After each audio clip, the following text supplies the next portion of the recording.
वो कहते हैं ना कि कभी कभी रास्ता भटकना भी सही होता है। तो कुछ ऐसा ही हुआ था इंग्लैंड के माउंटेनियर फ्रैंक एस स्मिथ के साथ, जब वो 1931 में अपने एक माउंटेन कमिट से वापस आ रहे थे। तो रास्ता भटकने की वजह से वो इस वैली में आ गए थे। इस वैली में हजारों की संख्या में फ्लावर्स, माउंटेन, रिवर, ग्लेशियर इत्यादि आपको देखने को मिलेंगे। अब इतनी सारी चीजें एक ही जगह पे मिले तो कौन अट्रैक्ट नहीं होगा। तो कुछ ऐसा ही हुआ था फ्रैंक स्मिथ के साथ। वो इस वैली से इतना ज्यादा प्रभावित हुए कि 1937 में वो एक बार फिर से इस वैली में आए और 1938 में उन्होंने एक बुक पब्लिश किया जिसका नाम था वैली ऑफ फ्लावर्स। तो कुछ इस तरह से यूनेस्को वर्ल्ड हेरिटेज में शामिल इस वैली का डिस्कवरी हुआ।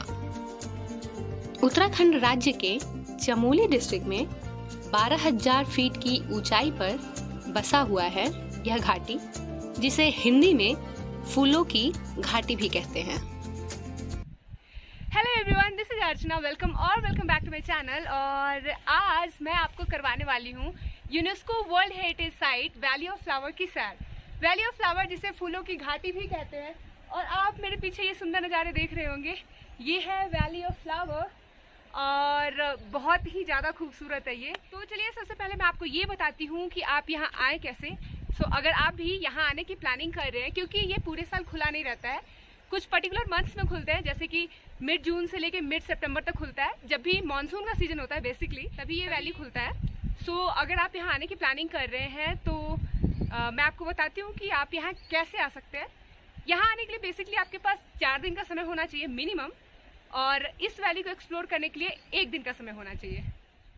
वैली ऑफ फ्लावर का जो बेसिक रूट है उसमें सबसे पहले आपको आना होता है ऋषिकेश बस स्टैंड। उसके बाद वहाँ से आप गाड़ी लोगे और आओगे गोविंद घाट। गोविंद घाट से ट्रैकिंग होती है घांगड़िया तक की, जो कि एक बेस कैंप है। और घांगड़िया से फिर ट्रैक स्टार्ट होती है वैली ऑफ फ्लावर की, जो कि घांगड़िया से 4 किलोमीटर का ट्रैक है। यानी कि अगर ट्रैकिंग की बात की जाए तो टोटल आपको 14 किलोमीटर का ट्रैक करना होता है। आज है मेरा डे 1 और डे 1 में मैं पहुंच चुकी हूँ ऋषिकेश बस स्टैंड, क्योंकि मुझे यहीं से बसेस लेनी है। अभी मैं हूँ ऋषिकेश बस स्टैंड और यहाँ से 2 तरह की बसेस आपको मिलेंगी। एक डायरेक्ट बद्रीनाथ जाती है और जो दूसरी बस होती है वो जाती है जोशीमठ तक। लेकिन मुझे गोविंद घाट उतरना है, इसलिए मैं बद्रीनाथ वाली बस लूंगी, क्योंकि जो बद्रीनाथ की बस रहती है वो बीच में आपको गोविंद घाट ड्रॉप करती है। वैसे तो मैंने रेनकोट ले रखा है, लेकिन क्योंकि हमारे पास बैग भी है तो फॉर दैट मैंने एक और अभी रेनकोट ले लिया, क्योंकि बारिश काफ़ी ज़्यादा हो रही है तो बैग्स को भी ढकने के लिए चाहिए। तो I have carried 1 extra raincoat with us. Rishikesh से गोविंद घाट की जो दूरी है वो है 268 किलोमीटर। 268 किलोमीटर कवर करने में ऑलमोस्ट 5 to 6 आवर लग जाएंगे। और ये है गोविंद घाट, यहीं पे बसेस आपको ड्रॉप करती हैं। अभी शाम के 5 बज चुके हैं और मैं पहुंच चुकी हूँ गोविंद घाट। आज का जो मेरा स्टे होगा वो गोविंद घाट में ही होने वाला है, क्योंकि आगे की जो ट्रैकिंग होती है घांगड़िया तक की, वो दोपहर 2 बजे के बाद बंद हो जाती है। गोविंद घाट में रुकने के लिए जो बेस्ट ऑप्शन होगा वो है गोविंद घाट का गुरुद्वारा। लेकिन अगर आपको गुरुद्वारे में नहीं रुकना है तो गोविंद घाट में आपको काफी सारे होटल्स मिल जाएंगे जहां आप स्टे कर सकते हैं। कुछ होटल्स का नंबर मैं डिस्क्रिप्शन बॉक्स में मेंशन कर दूंगी, आप वहां से चेक कर सकते हैं। डे 1 कुछ इस तरह से गुजरा। आज है डे 2 और आज मैं करने वाली हूँ गोविंद घाट से घांगड़िया तक का ट्रैक। आज जब मैं मॉर्निंग में उठी तब यहाँ बारिश हो रही थी, इसलिए आज की जो मेरी ट्रैक होगी वो मैंने थोड़ा सा लेट स्टार्ट करा है। अभी मैं निकल चुकी हूँ गुरुद्वारे से और गोविंद घाट टैक्सी स्टैंड की तरफ जा रही हूँ। टैक्सी स्टैंड और यहाँ से घाघरिया जाने का रूट स्टार्ट होता है। ये जो पीछे आप पुल देख रहे हैं इसी से। हालांकि जो यहाँ से घाघरिया का रूट है वहाँ 4 to 5 किलोमीटर तक ये टैक्सी वाले शेयरिंग में गाड़ियाँ जो चलती है टैक्सी वाली, ये 4 to 5 किलोमीटर तक आपको ले जाएंगी। उसके बाद से मेन जो ट्रैकिंग है वो स्टार्ट होती है घाघरिया। घाघरिया एक बेस कैंप है जहाँ से 2 रास्ते होते हैं। एक रास्ता जाता है हेमकुंड साहिब को और दूसरा रास्ता जाता है वैली ऑफ फ्लावर्स के लिए। तो अगर आपको हेमकुंड साहिब जाना है या फिर वैली ऑफ फ्लावर्स जाना है तो पहले आपको जाना होगा घाघरिया।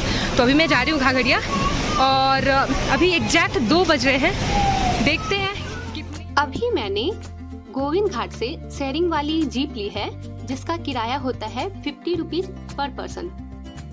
गोविंद घाट से घाघरिया की जो दूरी होती है वो है 14 किलोमीटर, लेकिन ये जो गाड़ी है ये हमें 4 किलोमीटर तक ले जाएगी। एक गांव आता है जिसका नाम है पुलना।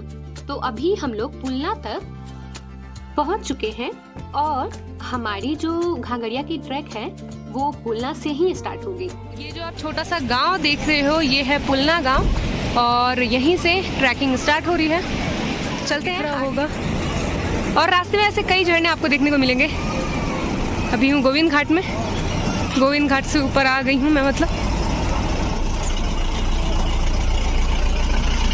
यहाँ से हेमकुंड साहिब 15 किलोमीटर है, घाघरिया 10 किलोमीटर है अभी। और मैंने जो ट्रैक है वो स्टार्ट करी है 2:30 में। देखते हैं कितना टाइम लगता है चढ़ने में। पेयजल की सुविधा आपको रास्ते में मिलेगी, साथ ही साथ शौचालय की भी सुविधा है और यहाँ यात्रियों के रुकने के लिए बनाया गया है। और ये कुछ यात्रीगण यात्रा करके वापस आते हुए, और इनको देख के मैं अंदाज़ा लगा सकती हूँ कि मेरा क्या हाल होने वाला है। अभी जितनी चढ़ाई मैंने करी है रास्ते काफ़ी खाली खाली हैं क्योंकि अभी मानसून का सीज़न है। तो मानसून में ज़्यादा लोग इधर आते नहीं है क्योंकि रास्ते जो है वो लैंडस्लाइड का खतरा ज़्यादा रहता है, इसलिए। तो अभी तो फिलहाल हमें रास्ते खाली मिल रहे हैं, आगे देखते हैं। और ये ट्रैक मुझे याद दिला रही है केदारनाथ की, वहाँ पे भी कुछ ऐसा ही रास्ता था। और ये जो साइड में रेलिंग्स दिए गए हैं ये भी वैसा ही है। एक तो मैं वैसे काफ़ी धीरे धीरे ट्रैक करती हूँ और ऊपर से मुझे मोटिवेशन के लिए कुछ कोट्स मिल जाते हैं जो कि मैं अभी आपको दिखाने वाली हूँ। ये देखो,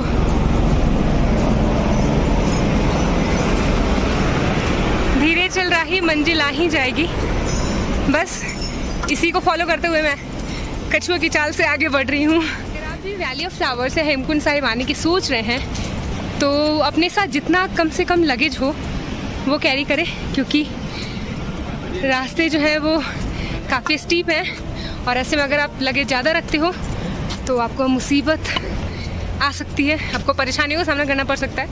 सो अपने साथ आप मेरे बैग का साइज देख सकते हैं, क्योंकि मैंने इससे पहले भी ट्रैक करी है और उस टाइम मैं ये गलती करती थी कि मैं बहुत सारे सामान कैरी करती थी, तो जिसके कारण ट्रैकिंग बहुत टफ हो जाती थी मेरे लिए। सो इस बार मैंने सोचा कि कम से कम सामान को मैं लेके ट्रैक करूं। और एक छोटी सी रिक्वेस्ट है आपसे कि जब भी आप वैली में आए अपने साथ जो भी प्लास्टिक की बोतल है वो वापस वैसे ही ले जाएं, या फिर ये जो कूड़ेदान देख रहे हैं इधर डाल के जाएं और वैली को स्वच्छ बनाए रखने में मदद करें। घाघरिया जाने के रास्ते में आपको बैठने की काफ़ी व्यवस्था मिलेगी। अगर आपको ट्रैकिंग करते करते थकान हो रही है तो आप रास्ते में बैठ सकते हैं। सो जब आप ट्रैक करते हो घाघरिया तक का, जो कि 10 किलोमीटर का ट्रैक है, तो रास्ते में कहीं कहीं आपको काफ़ी स्टीप चढ़ाई मिलेगी, तो वही कहीं कहीं आपको उतरने का भी रास्ता रहेगा। तो ये जो रास्ते हैं जहाँ उतरने के लिए रहता है वहाँ तो काफ़ी मज़े से उतर रहे हो आप, लेकिन जहाँ पे स्टीप चढ़ाई रहती है वहाँ सांस फूलने लगती है। आप लोग हेमकुंड साहिब से आ रहे हो, कैसी रही यात्रा? बहुत बढ़िया ही। बर्फ है उधर अभी? बर्फ ग्लेशियर में है, बस ऐसे नहीं है? नहीं, वैसे गुरुद्वारे में नहीं है, ग्लेशियर में है। अच्छा जी।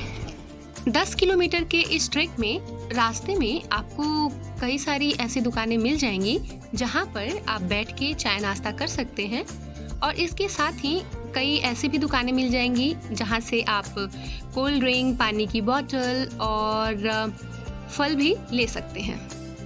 स्टेइंग के लिए GMVN के गेस्ट हाउस मिल जाएंगे। जैसे अगर आप जंगल चट्टी जाते हो, जो कि यहाँ से 1 किलोमीटर है, यहाँ पे भी गेस्ट हाउस मिलेगा। पुलना से हमने ट्रैकिंग स्टार्ट करी थी 2:45 एग्जैक्ट, और अभी हो रहे हैं 4:45, मीन्स 2 घंटे में हमने 6 किलोमीटर की चढ़ाई कर ली है और 4 किलोमीटर अभी और है। देखो हमारे यहाँ ये काफ़ी छोटे छोटे होते हैं, लेकिन इधर पहाड़ों में देखो इनकी ऊंचाई कितनी है। और अभी थोड़ी थोड़ी बारिश भी होने लगी है, सो हमें अपनी स्पीड और ज़्यादा करनी होगी। ये देखो स्नो कैप्ड माउंटेन्स, अगर दिख रहा होगा वीडियो में तो ये रहा। और चल रहे हैं अभी रास्ते में, यहाँ से भी 3.5 किलोमीटर है। जब 3.5 किलोमीटर का डिस्टेंस बचा हुआ रहता है, तब एक बहुत ही खूबसूरत सी नदी मिलती है आपको बीच रास्ते में।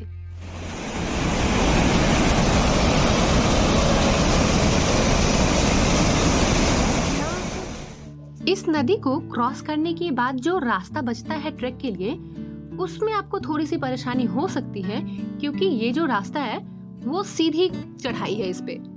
तो अभी शाम होने को है और मैंने अपनी स्पीड ज़्यादा कर दी है ताकि मैं जल्दी से घांघरिया पहुंच जाऊं, क्योंकि शाम को इधर ट्रैक करना सेफ नहीं होता।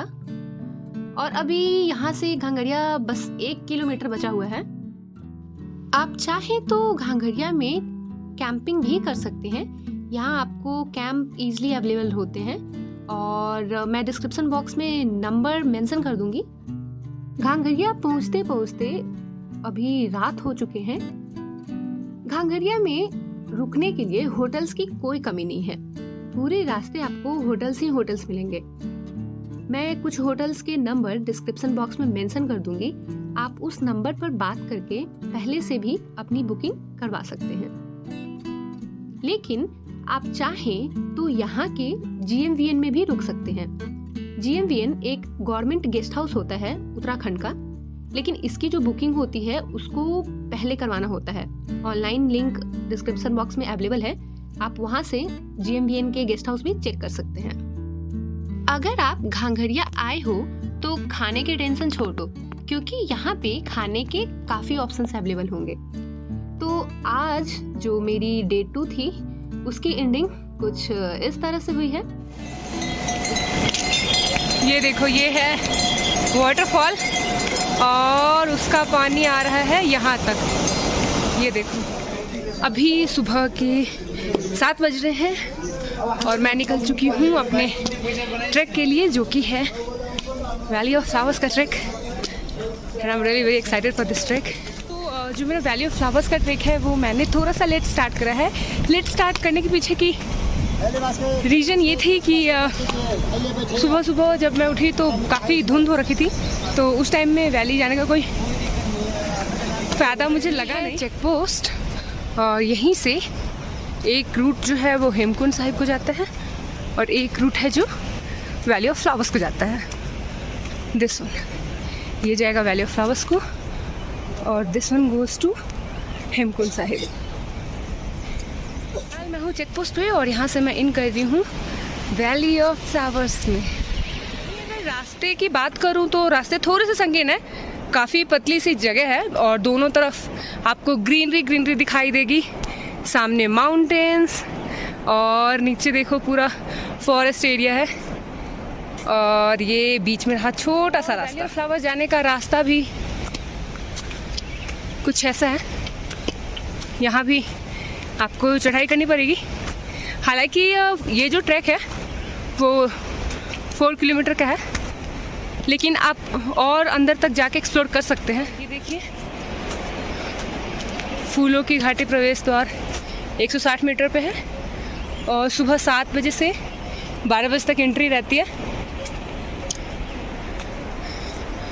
और कुछ नोटिस चिपकाया हुआ है इधर। गेट के ओपन होने की बात करूँ तो सुबह 7 बजे से लेके 12 बजे तक ही आपको टिकट यहाँ की मिलेगी।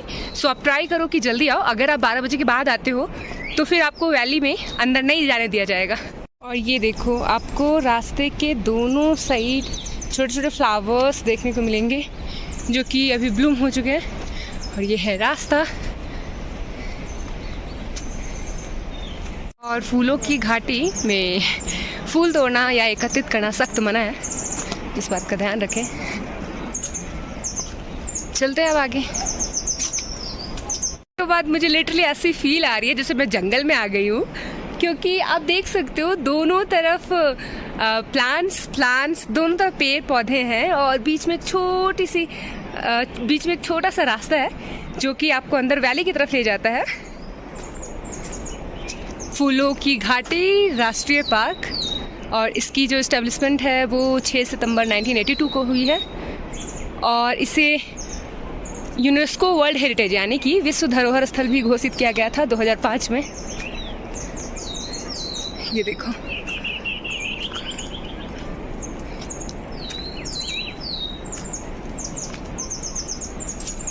ये पूरा मैप है जहाँ से वैली ऑफ फ्लावर्स में।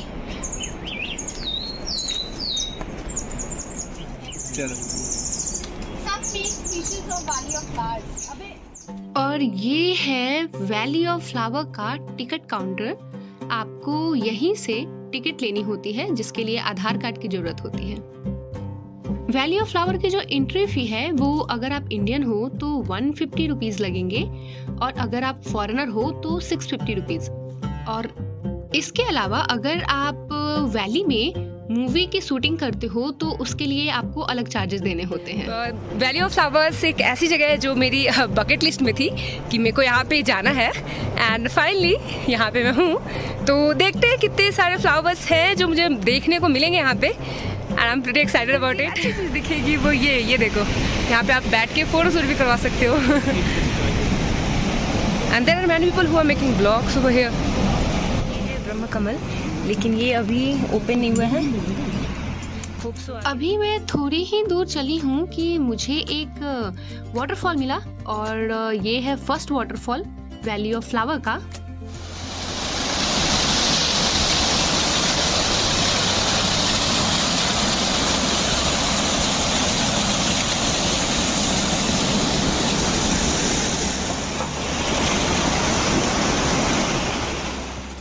वैसे तो वैली ऑफ फ्लावर की जो ओपन होने की डेट होती है वो जून में होती है, लेकिन अगर आपको बहुत सारे फ्लावर्स देखने हैं तो आप यहाँ मिड अगस्त से मिड सितंबर के बीच आ सकते हैं, क्योंकि उस टाइम वैली अपने पीक सीजन पे होता है। तो इस दौरान आप यहाँ की प्लानिंग कर सकते हैं। ये है ब्लू पॉपी स्पॉट और ये मेजर अट्रैक्शन है इस वैली का। ब्लू कलर का ये फ्लावर काफी प्यारा दिखता है। फिर रास्ते में मुझे दूसरा वाटरफॉल मिला है जो कि बहुत ही प्यारा है। चलिए मैं आपको दिखाती हूँ। ये है रिवर तक जाने का रास्ता।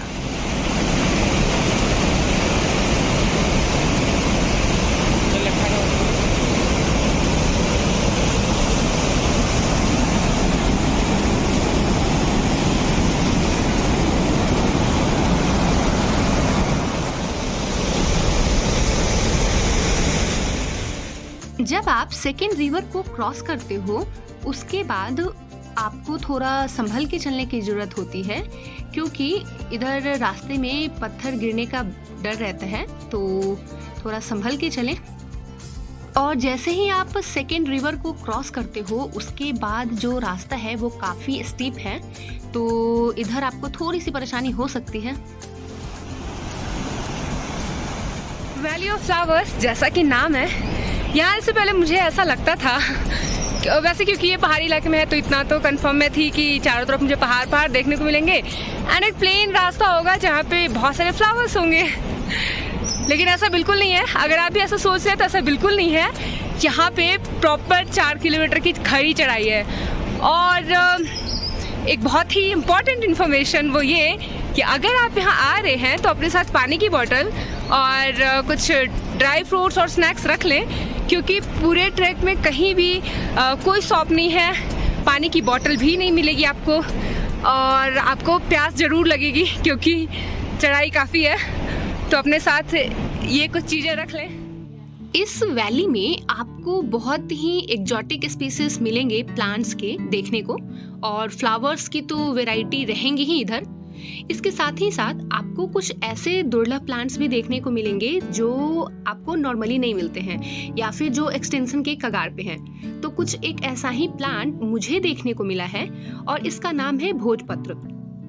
ऐसी मान्यता है, ऐसा कहा जाता है कि भोजपत्र के पत्ते पे ही रामायण और महाभारत लिखी गई थी। नज़ारों का आनंद ले।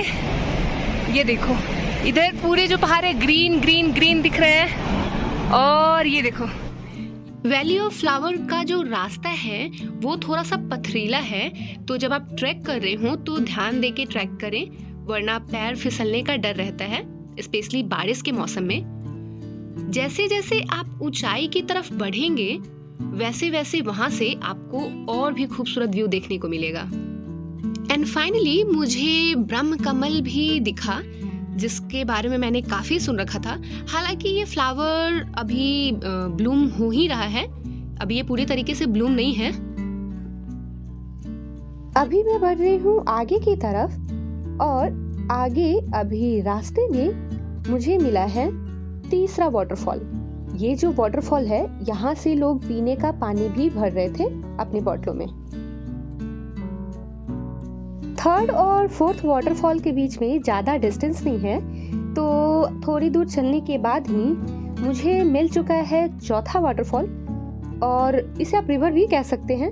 और इसे क्रॉस करने के लिए लकड़ी और टीने का एक ब्रिज बनाया हुआ है, जिसको सावधानी से क्रॉस करना होगा।